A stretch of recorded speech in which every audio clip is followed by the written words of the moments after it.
Licensed games are two words that when put together make many gamers cringe. In the history of gaming where TV shows and movies have been made into video games, there have only been a few hits, with the Star Wars games coming to mind more often than many.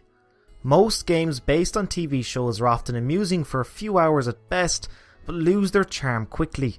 But we are pleased to say this was not our experience with South Park: The Stick of Truth. It's getting late. The Grand Wizard needs to go night-night. Okay, Mom, thanks for pointing out bedtime for everyone. So let's get the obvious out of the way. South Park: The Stick of Truth is good. In fact, it's really good. The creators of the South Park TV series have come together with Obsidian Entertainment and have created something truly special.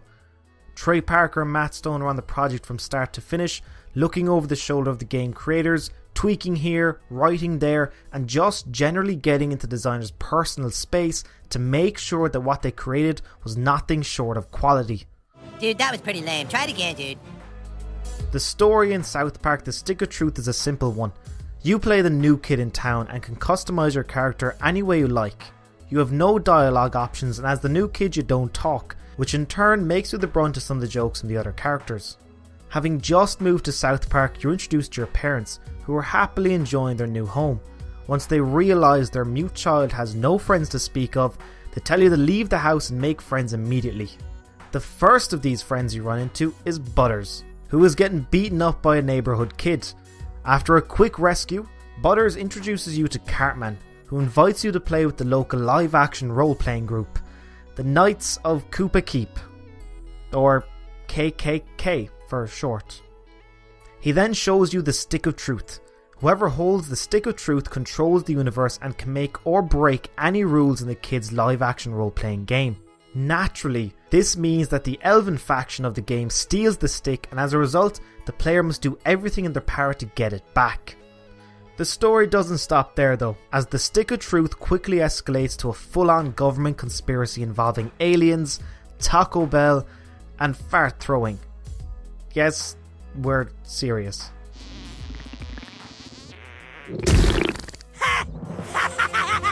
That was fucking hilarious! One of the great things about the game is the way it looks. For those who haven't seen the show, South Park is animated in a construction paper cutout style and was originally filmed using stop motion. The characters don't have much natural movement to them, instead opting to hop around and get from place to place and emote using simple head movement and facial animations. The same goes with the town of South Park, with a few exceptions like explosions and sci-fi elements. The game covers all of the above flawlessly, and from start to finish we felt like we were in a living, breathing incarnation of South Park, Colorado. What are you waiting for, douchebag? That guy's just standing there. Go kick his ass. The controls are really good as well, although this is where we ran into some issues on the PC version. South Park: The Stick of Truth is obviously designed with consoles in mind, as the keyboard controls on the PC are very touchy.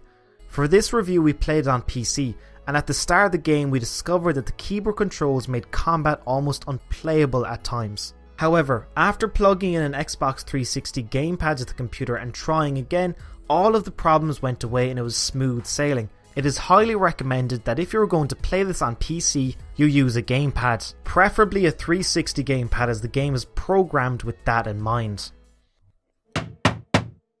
You can't hold the doorknob, Bard. That's cheating. Yeah, I can. I have the Stick of Truth, which means I control the universe, and I say holding the doorknob is okay.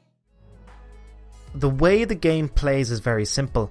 Characters can walk to pretty much any area on the map, enter homes, businesses, and even cross the Canadian border.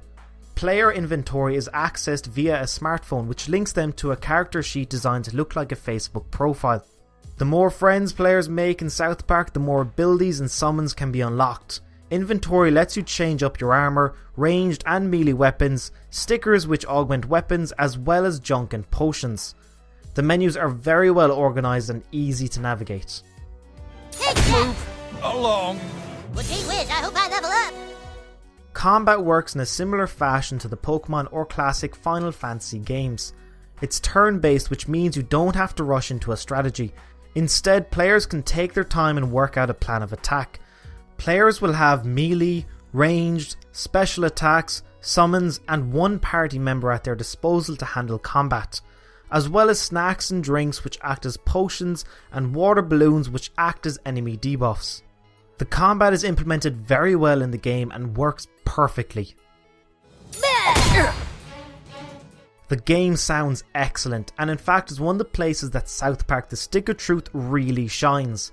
The entire voice cast is here and they are all performing at their very best. There's even some reference humour from episodes of the show, including a cutscene that won't end because Jimmy Valmer can't stop stuttering. Background music is really good as well, as it gives the game the feeling of an epic journey. Well, hey, Officer Butt Baby. That's butt braiding. Wait. South Park The Stick of Truth is a very special game. It stays true and faithful to the series it comes from, while at the same time making for a truly amazing RPG gaming experience. The characters and world are fully realised, and designed so well that the game really feels like you were part of the show. The story is laugh out loud funny, and full of side quests that expose players to an interesting narrative that is both fun and ridiculous. Aside from a touchy keyboard control, South Park The Stick of Truth is a masterpiece of TV to game licensing that should be celebrated and used as an example to all others who wish to make the move from TV to gaming. Oh, who's your new friend, Eric? Shut up, Mom. Not now.